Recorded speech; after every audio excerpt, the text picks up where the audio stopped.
nirmala ken yam kanaz dial tin yang katung nen nas ke jan gwasame bana racha ka queen nuääri ke nas biam tod biajeling ka queen nuääri shington kono te ke do badana de nuer dir ka ngai ke ja me jiram jidit ka jan channel me de jiti jan o jin ko subscribe ko raja biling gwasame dong der jilwak ba gwas dan titen bana roj bana chuling ka queen nuääri ke ka queen nas nuer kanas te chankana nal valley region ke nuer shankare mada ke gwas mshit ka pul ka shanka ka South Sudan ken Ethiopia shala deno kanas panken ngwan kare wicha ka South Sudan ka shala do ngwan dien bala millionero ke tain doro dangro nuer kanas la yenok ka shandien kelu te ka ken kanok news ken riang nuer ka nueri kana silwang karo chikana nok de ka lwak rar dien ade kana gor ke chikan lwak chikana nok ke chikan lwak chikana ti karar dien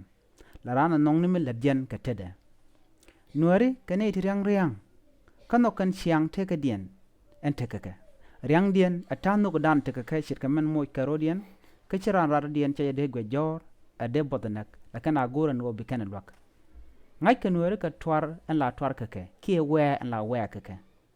kene shiong ala candid e shiong ka je gwa bol chet karau ma la raw ka wun ba la raw ka ba kan de kan ka shiong to gol te la kene de kene shiong ka je ka nuer ngai ka ba ka rwai ne leng ni ke shali ke shade ni te la kan kalat ka nuer te kan ka muang te gol long chet ka marmari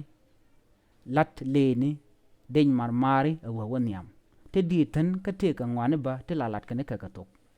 nuer ba ngai ka do ba la kan dari etes ka mun ka ja kan ba ka nuer la ta kan dinni ka tong ka na rok ka nuer pankien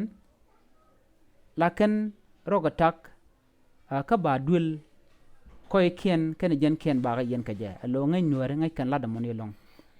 shala no te kan ka sheng to gol ke sheng da chita gwanten ko kien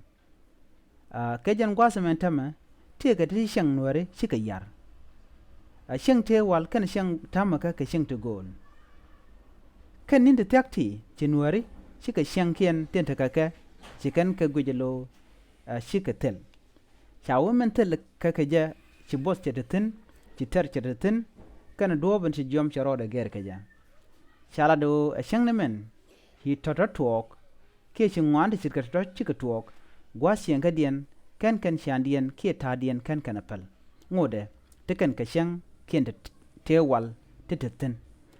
shit ko gwa se dane chi South Sudan me shadak ke koron konon tuok a wache shandien ba che jager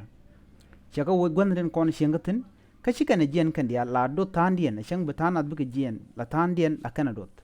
chawo kore chika nuare chikan ka wo gwa ching ne ken te katin dungo shankian kon shankan ka je ke ta shanka dien wan wudtin kana roda ger abana te bana kalin ka jan gwasame nuari ka jidwar mishal nilotic language kan ka jina lotic waro kan ka to mishal nilotic language ke tok nilotic nuari ka kristiani ke krishene ke kanas to gor ke Jesus ke yesho ka peng mutot mutaka ngundeng kana peng mutot la ji wal ke ji kulang ni nuere kana site ka shiang misha de mulon ka ger ko nokene nuere pankien tikan ka suk dweli titeka ka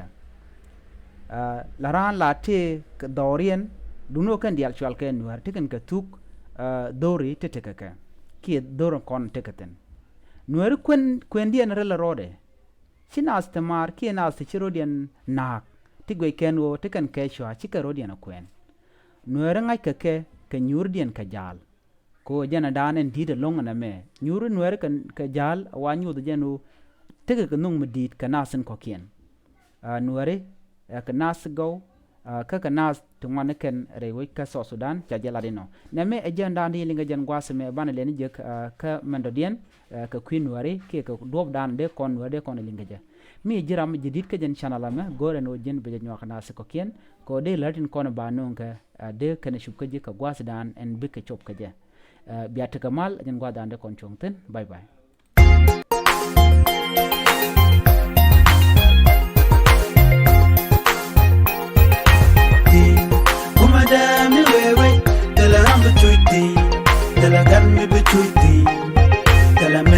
belontin kuma da mi wewe dala rambu chuti dala gan mi chuti